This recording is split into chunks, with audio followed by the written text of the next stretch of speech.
जय हिंद बेटा। हिंदी की ऑनलाइन क्लास में आपका स्वागत है। मैं अभिषेक त्रिपाठी, हमारे इस चैनल में आप देख रहे हैं। अब इस समय आपको पढ़ा रहे थे समास। इसके 2 वीडियो हम पहले आपको दिखा चुके हैं। इसमें हमने आपको द्वंद्व समास, द्विगु समास, कर्मधारय समास और बहुव्रीहि समास दो समास का हमने वीडियो बनाया था। आप उसको देख चुके होंगे, समझ चुके होंगे। अब हम चलते हैं अपने अगले समास पर।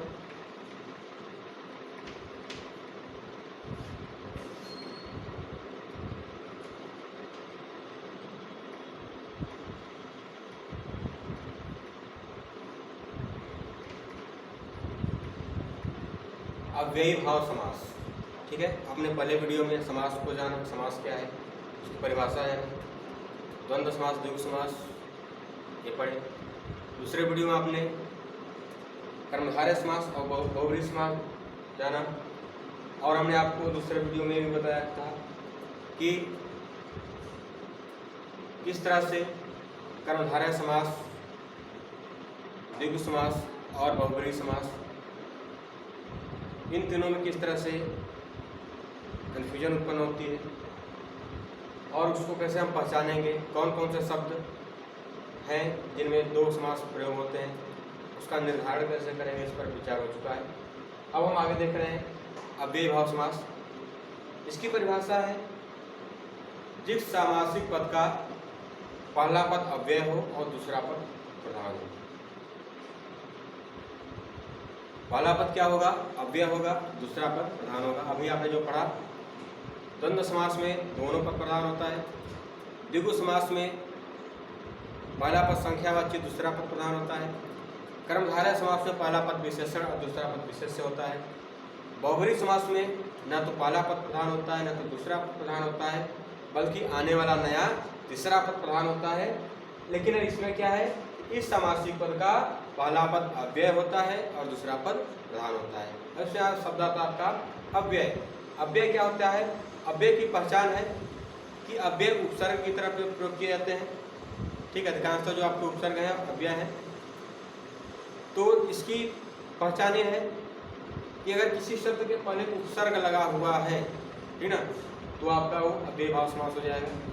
अव्यय का मतलब कि वे शब्द जो संज्ञा, सर्वनाम, विशेषण, विशेष कुछ भी बदल जाए, ठीक, लेकिन अव्यय शब्द जो हैं उनका स्वरूप नहीं बदलता है। ठीक, जैसे कि एक उदाहरण आपको देते हैं आसान सा, प्रतिदिन, है ना। इसमें जो प्रति है, प्रति क्या है? उपसर्ग है, अव्यय है। ठीक है, अब आप देखिए कि यह क्या है? प्रतिदिन। ठीक है, ये शब्द अलग है, ये उपसर्ग हो गया, आपका अव्यय हो गया। अब हम यहाँ प्रति, वर्ष, जन, क्षण, ठीक, व्यक्ति, कुछ भी करें, ठीक है, ये हमारे क्या हो गए? सब बदल गए। 1 2 3 4 5 6 उदाहरण है ना। इस तरह से आप क्या कर सकते हैं? कहने मतलब कि हमारा जो दूसरा पद है वो बदल सकता है। व्यय मतलब होता है स्वरूप परिवर्तित होना, खर्च होना। कहने मतलब कि जो हमारा प्रति है, यह प्रति सभी के साथ लग सकता है ना। इस प्रति का स्वरूप हम बदल नहीं सकते। कहने मतलब हम इस प्रति को ऐसे नहीं लिख सकते, ऐसे नहीं लिख सकते। ठीक, कहने मतलब कि यह जो प्रति है इसका स्वरूप परिवर्तित नहीं होगा। यह जो प्रति है सबके साथ एक तरह होगा, इसलिए क्या है? अव्यय है। ठीक ना। तो ये सब इनके पहले अव्यय प्रयुक्त होते हैं और दूसरा पद प्रधान होता है, वहां पर अव्ययी भाव समास होता है। ठीक, जैसे इसका उदाहरण प्रति, वर्ष, सामासिक पद है, इसका जो विग्रह हो जाएगा प्रत्येक वर्ष, प्रति क्षण, प्रत्येक क्षण। उसके बाद हर दम, यानी कि दम भर,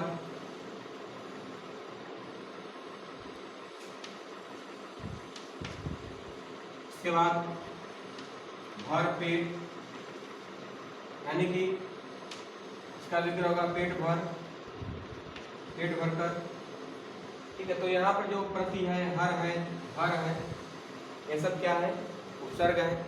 आजीवन हो गया, ठीक, आजीवन यानी जीवन भर, आमरण, मृत्यु तक, ये सब क्या है? उपसर्ग है। ठीक है, तो जिन शब्दों के पहले उपसर्ग का प्रयोग होता है वे आपके अव्ययभाव समास में होते हैं। हो गया ये। अब चलते हैं अगले भाग पर।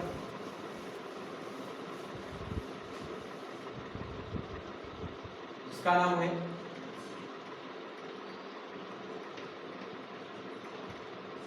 तत्पुरुष समास। तत्पुरुष समास को इसलिए हम लास्ट में बता रहे हैं कि इसके 6 भेद हैं। अगर आपको कारक चिन्ह याद है, ठीक, दिखने में तो बड़ा कठिन दिख रहा है आपको, लेकिन है बहुत आसान। अगर आपको कारक चिन्ह याद है, ठीक ना, तो आप इसको एकदम आसानी से कर सकते हैं तत्पुरुष समास को। ठीक, कारक चिन्ह आपके कितने होते हैं? 7 होते हैं। संबोधन को लेकर के 8 होता है संबोधन कारक, ठीक ना। उसमें से प्रथमा और संबोधन आप 2 को हटा दीजिए, शेष आपके द्वितीया से लेकर के, यानी कि कर्म से लेकर के, उसके बाद फिर अधिकरण तक। यहाँ तो जो आपके 6 हैं, 6 विभक्तियां हैं, 6 कारक हैं, ये सभी 6 कारक तत्पुरुष होते हैं। कहने मतलब जैसे कर्म, करण, संप्रदान, अपादान,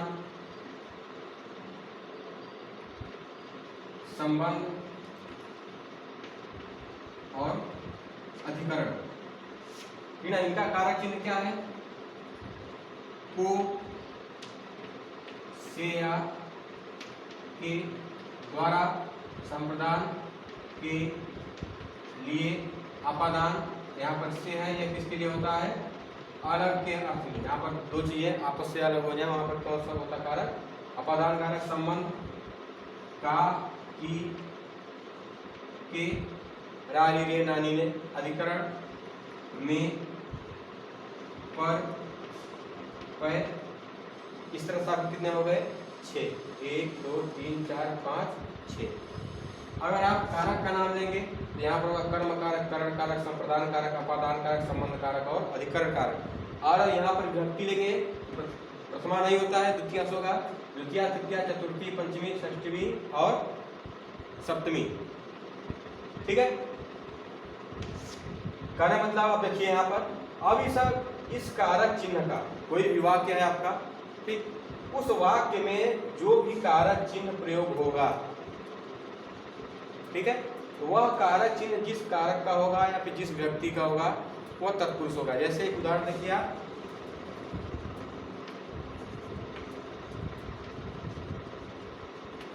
राजपुत्र, चलिए इसका पहले परिभाषा देखते हैं। तत्पुरुष समास यानी कि जिस समासिक पद का दूसरा पद प्रधान होता है, तत्पुरुष समास का दूसरा पद प्रधान होता है और पहला पद गौड़ होता है। इसमें राजपुत्र, राजा का पुत्र, यहाँ पर किसकी पहचान हो रही है? पुत्र की पहचान है, ठीक है। जैसे आपको कहा जाए कि आप इनके पुत्र हो, जैसे आपके पिताजी का नाम महेश हो गया, ठीक, और आप कोई कहे कि महेश के पुत्र, तो आपके पिता का वर्णन नहीं है, बल्कि क्या है वो? महेश का जो लड़का है, यानी कि आपका वर्णन होगा वहां पर। तो यहाँ पर जो है राजपुत्र, तो राज क्या है? राजा केवल एक सामान्य उसका परिचय बता रहा है, लेकिन वर्णन किसका हो रहा है? पुत्र का, कि राजपुत्र वह राजा का लड़का है, तो वह लड़के की पहचान हो रही है, न कि राजा। राजा केवल एक सहायक है। उसी तरह से राजमहल, राजगृह, राजा का घर, राजा का महल, ये सब हो गया। तो इसमें जो कारक चिन्ह प्रयोग हुआ बीच में, कौन सा चिन्ह हुआ? जैसे राजपुत्र, राजा का पुत्र, का कारक चिन्ह किसका है? संबंध कारक का है, का, की, के। तो यह जो राजपुत्र है, राजपुत्र तत्पुरुष समास है, ठीक है। आप दो चीज लिखेंगे, कंपटीशन दो तरह का प्रश्न पूछ सकता है कि ऑप्शन में या फिर सीधा तत्पुरुष देगा, जैसे हो गया कि राजा का पुत्र, इसमें कौन सा समास है, तत्पुरुष समास है या फिर कर्मधारय है, बहुब्रीहि है, अव्ययी है, इस तरह से देगा। या फिर देगा कि कर्म तत्पुरुष है, करण तत्पुरुष है, संप्रदान तत्पुरुष है, संबंध तत्पुरुष है, सभी तत्पुरुष है, ये सब तत्पुरुष के भेद हैं। फिर न तो आपको किसमें कंफ्यूजन करने की आवश्यकता नहीं है। अगर कारक चिन्ह जिस व्यक्ति का है, जिस कारक का वह चिन्ह होगा वही उसका तत्पुरुष होगा। ठीक है, इसको उदाहरण दे देते हैं। को, जिस उदाहरण में को चिन्ह आएगा वो क्या होगा, कर्म तत्पुरुष। जैसे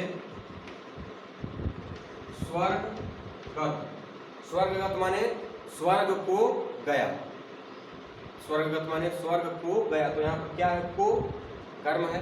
ठीक, तो यह क्या हो गया, कर्म तत्पुरुष या फिर द्वितीय तत्पुरुष है। ठीक है, दूसरा है से या के द्वारा।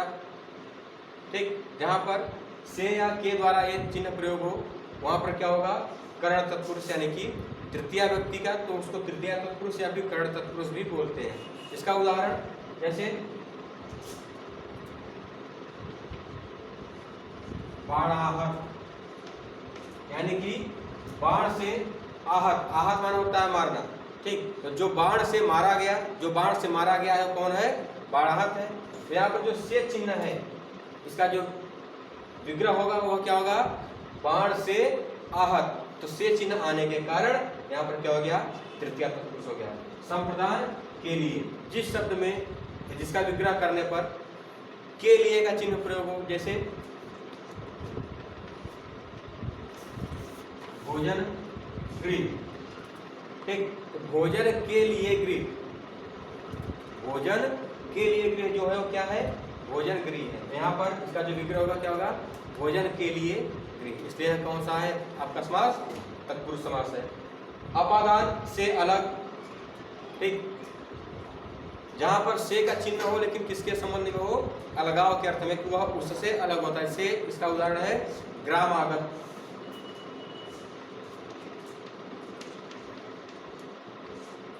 ग्रामागत माने गांव से आया हुआ, गांव से आया, तो वह व्यक्ति गांव से अलग हो रहा है, तो यहाँ पर अलगाव का चिन्ह हुआ, वहां पर से चिन्ह लगा, तो यहाँ पर क्या हो गया आपका अपादान कारक। संबंध कारक आपको बता ही दिए, राजपुत्र। ठीक, अधिकरण कारक में पर पे। ठीक, जैसे है दही बड़ा। ठीक, जैसे दही बड़ा में क्या हो गया, दही में बड़ा, इसमें कौन सा चिन्ह आ गया आपका, में कारक चिन्ह आ गया। तो कहने मतलब कि पहले आपको कारक चिन्ह याद करना पड़ेगा। अगर आपको कारक चिन्ह याद है, ठीक ना, तो आप तत्पुरुष समास एकदम आसानी से बना सकते हैं, आसानी से आप समझ सकते हैं। लेकिन ध्यान ये आपको देना है कि विग्रह आपका सही होना चाहिए, विग्रह का अर्थ सही निकलना चाहिए, ठीक ना। और इस तरह से आपका पूरा हुआ समास। लेकिन समास फिर से हम आपको एक बात बता रहे हैं लास्ट में कि समास आपका विग्रह के ऊपर निर्धारित होता है। जैसा आप विग्रह करेंगे, ठीक है, उसी तरह से आपका समास हो जाएगा। तो आप कई उदाहरण को समझिए, उसका अभ्यास करिए, ठीक ना। क्योंकि यह समास जो है बहुत ही कंफ्यूजन की चीज़ है। जब तक आप इसके तत्व को नहीं समझेंगे, इसकी ट्रिक को नहीं पकड़ेंगे, ठीक है, तब तक आप इसमें सक्सेस नहीं हो सकते हैं। तो आप लोग जहाँ भी अगर आपको कोई समझ में नहीं आया हो, कोई समस्या है, तो आप पूछ सकते हैं। जय हिंद।